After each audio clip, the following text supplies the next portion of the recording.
হে সৌম্য, সুদীর্ঘ নিরলস কর্মজীবনের ব্যস্ত পথের সদা ব্যস্ত কর্মযোগী তুমি। তোমার বন্ধু প্রতিম সহচর্যে সকলকে করে নিয়েছ আপন। সুখে দুঃখে সংকটে তোমার সহৃদয় সান্নিধ্য সহকর্মীগণের স্মৃতি আজও অমলিক। তাই শুরু থেকে শেষ জীবনের বাঁধা ধরা নিয়মের ব্যতিক্রম হয়তো নেই, তবুও বিদায় বেলায় হে মরমী, সহযোগী সহকর্মী, ব্যথাতুর বুকটা যেন ভারাক্রান্ত। ছেড়ে দিতে হবে জানি, তবু থেকে যাবে আমাদের অন্তঃস্থলে তুমি চিরকাল। ঈশ্বরের কাছে তোমার সুস্থ দীর্ঘায়ু কামনা করি। ধন্যবাদ। আমি তুলে দিচ্ছি আপনার হাতে।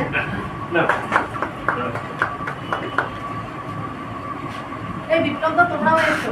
ঠিক আছে।